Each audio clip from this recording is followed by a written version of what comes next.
Hey guys, Ryan from the Driven Channel. I wanted to stop and make a quick video this morning. I'm on my way to go do a car review.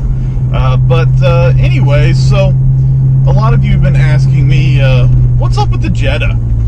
Why would you choose to buy a Jetta? And it's time for me to come clean, guys. I didn't buy a Jetta. There's nothing wrong with the Jetta. I drove that Jetta for about a week. Got incredible fuel economy. It was comfortable. It had a nice interior, sunroof. It was optioned out the way I would probably option one if I was going to buy one. But it wasn't my car, guys. Now, what does that mean for the channel exactly? Because I think a lot of you maybe were left to believe that I had bought a Jetta and that was going to be the content that was going to come out, and that would certainly be new content because, you know, previously it was mostly GTI content and then you know, other stuff as far as local events and things along those lines. But what that means for the channel is that you will continue to get Volkswagen content. Now, some of you may be thinking, well, Ryan, you're clearly riding in a GTI, because I am. Right now I am in a GTI, and y'all think that I traded my GTI in, and you know what?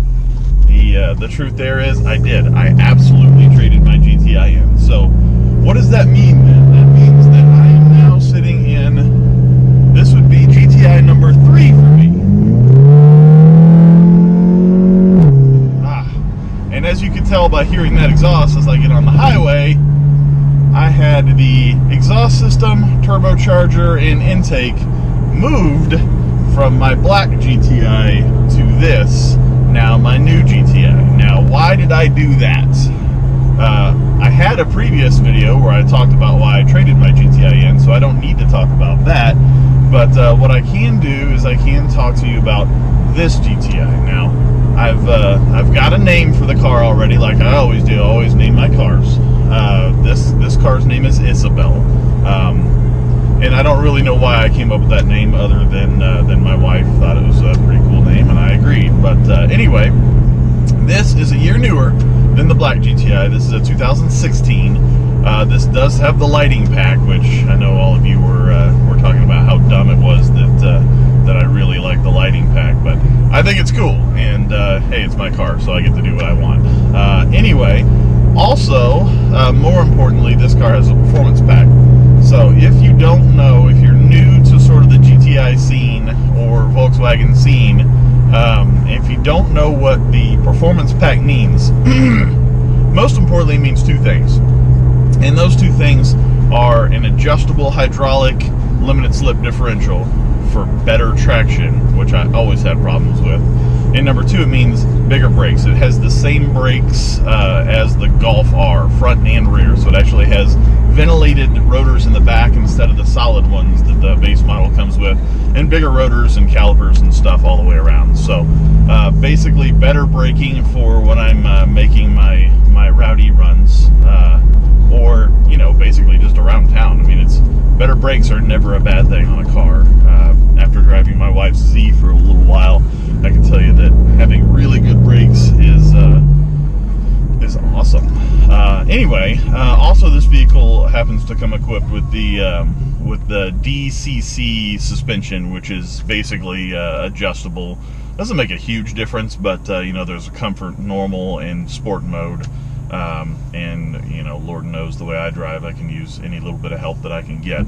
So anyway, I'm going to step out here in just a bit and show you around the car, and basically we'll talk about what the future of the modifications on this car are.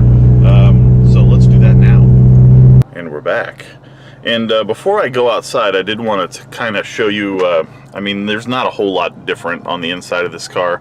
I think my favorite thing, and I didn't even really think about this when I was purchasing, is this vehicle comes with Apple CarPlay.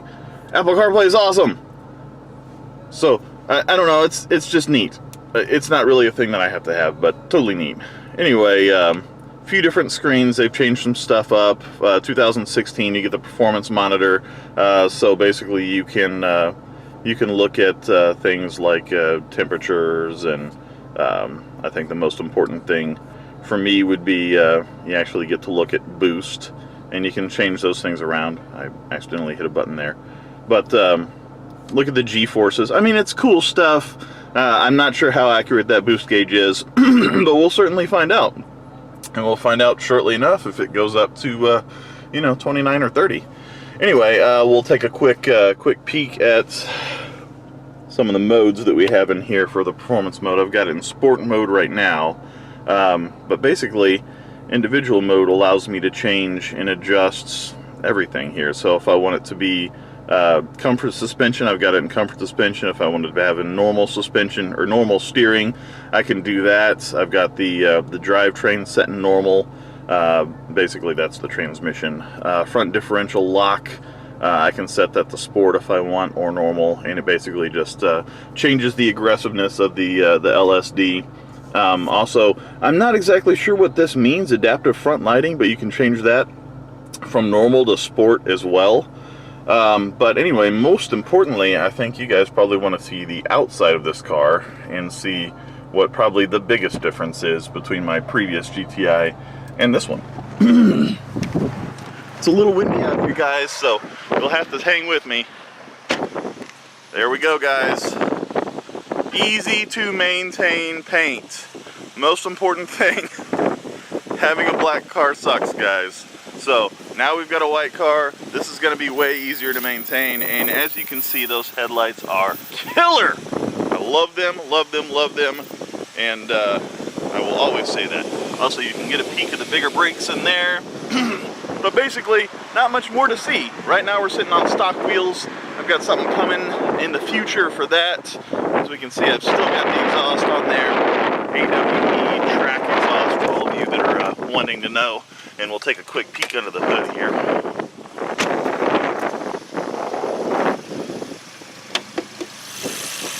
Okay, this is all looking very familiar. I've got the engine intake, which I need to get a new rubber piece for this.